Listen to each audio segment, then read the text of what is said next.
Good morning, fellow woodturners, and welcome to another episode of The Naked Turner. Today I'm going to be turning a piece of 5.5 inch by 5.5 inch redwood.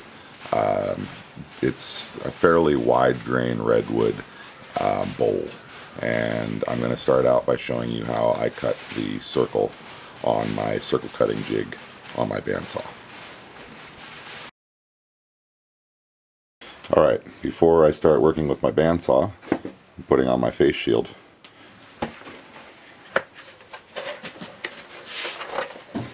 Okay, so I have my circle cutting jig, which is made up with a movable pin that I can move through these different holes. Right now I have it set up for a 5.5 inch block. So place the hole that I've drilled on that center point, and now I have a compass that will correspond to my blade. The table slides in. As soon as this pin comes to its stopping point, I'm in line with the front edge of my blade so that I can cut a nice smooth circle. The way this works, what I've done is I've made a platform like this, and let me widen out a little bit here. Whoops. So I've made a platform like this, and it has two stop blocks which correspond to a stopping point here on the front edge of my bandsaw, and then the rail that rides in my T-slot, as well as the rail that rides along the outside edge of my bandsaw table, and then these little keepers that keep it from wanting to flip off the table. They just sit underneath the bandsaw table, and they're just little L brackets like that that fit on the underside, so that you'll see right here, it clips in underneath my table like this, and that way this piece is held on, can't fall off. Makes it easier when you're out here getting ready to push in. If I have a block on here like this, and I didn't have that keeper, this little platform, circle cutting jig platform, would want to fall backwards, and I'd have to stand there and position this, and it made it kind of awkward, so I upgraded it with that little feature. Alright, so here we go. Turning on the bandsaw, adjusting my height, come down a little bit more. Alright, and starting up.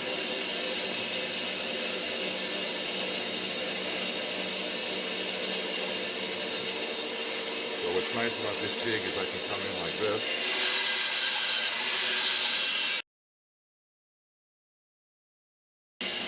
And there we have it. Okay, so I've got my faceplate screwed on. Now I'm putting my spindle adapter on once again.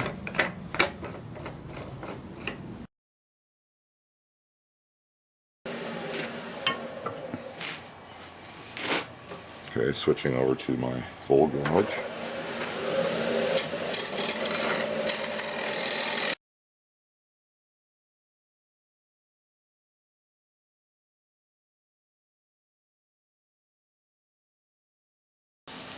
Alright, here we go. Sharpened up.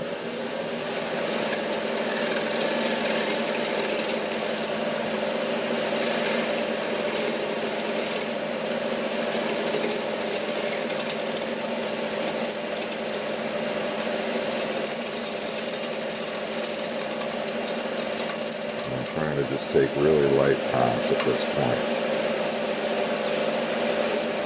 Take a really light path.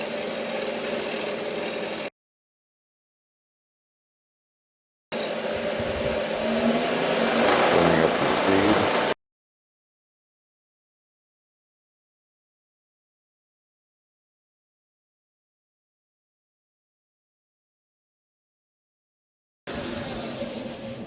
Okay, I'm taking really fine passes with a very sharp blade to try to get rid of these little pieces of tear out as much as possible.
Okay, that's starting to feel good.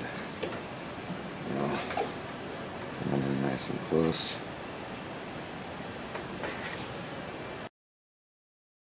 I think, yeah, that's got it pretty good. A little bit of sanding and sealing, and that'll be good. And I got to get the tenon down here. So let's come in with this.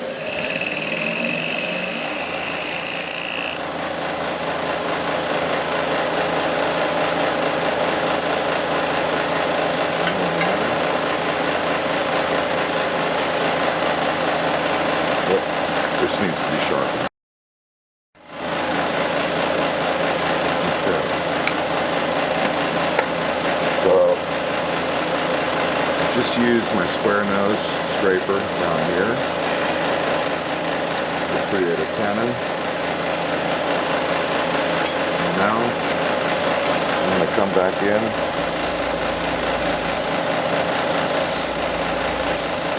and blend in this little edge down there.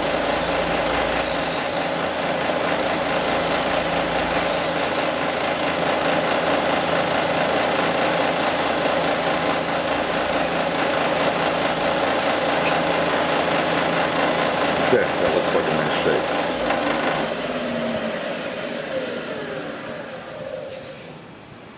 Okay, a little bit.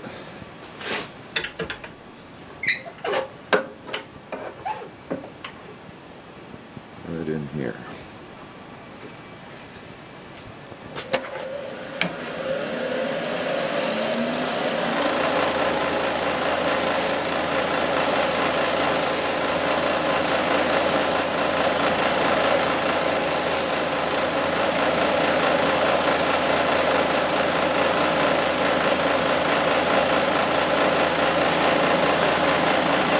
Look for elegant and graceful curves.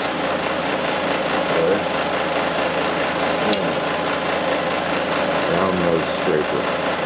Needs a little sharpening.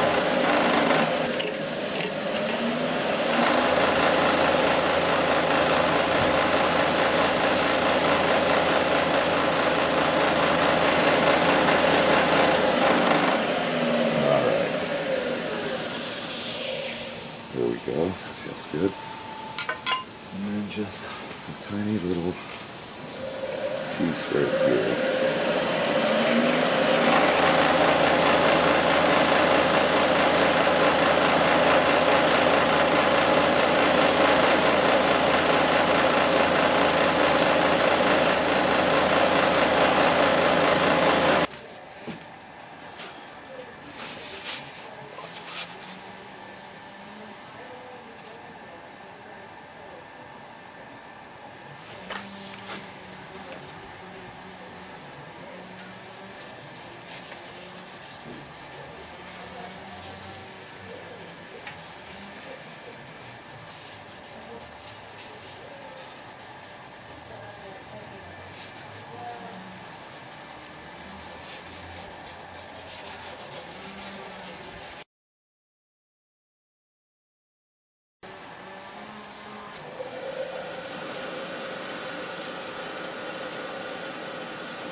Alright, a little bit of buffing.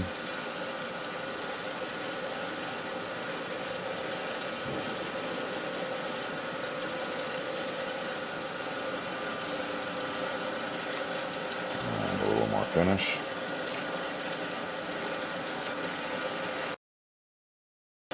Okay, stop. Now, forward gear. It's got some checks in it. I hope it doesn't fly apart.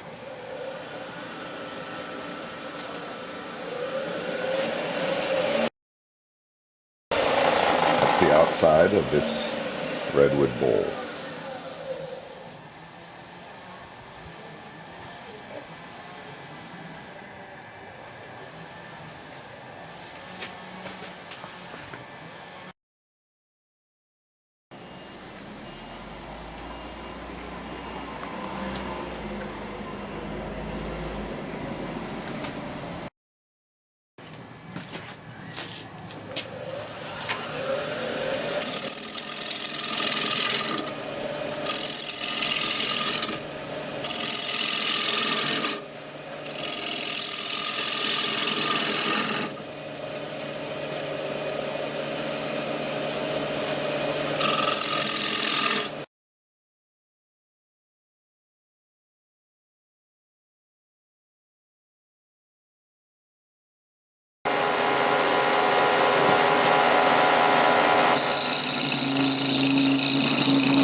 Okay, so sort of like I was concerned about with this piece, it's so dry and so soft that I thought by having a tenon on the bottom it was going to hold on a little better, but the tenon gave way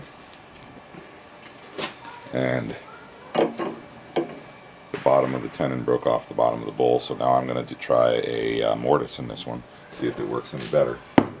It may not though, the whole thing may just explode on me.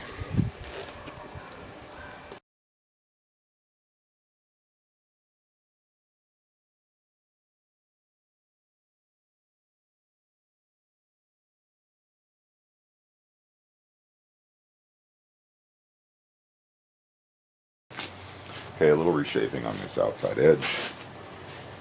And there we go.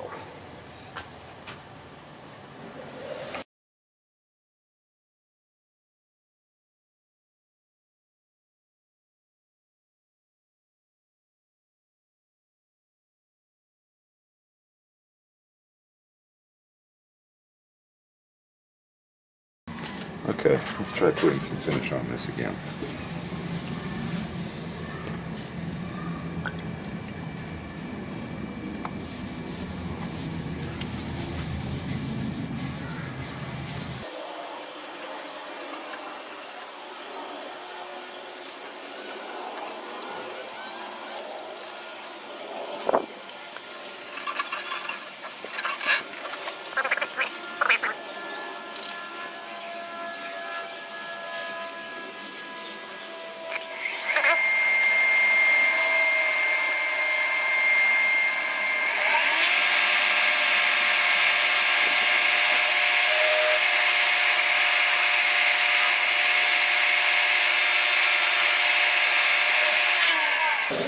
Okay.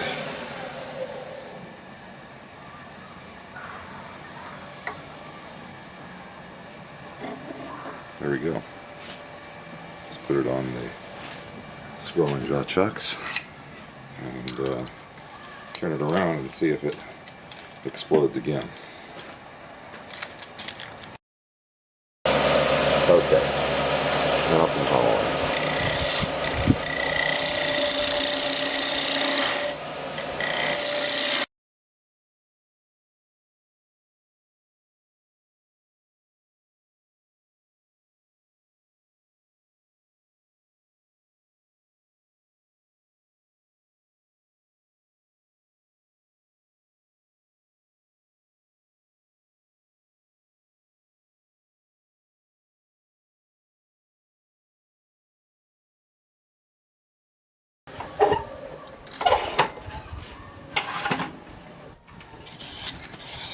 Alright, so sanding, and we're good to go.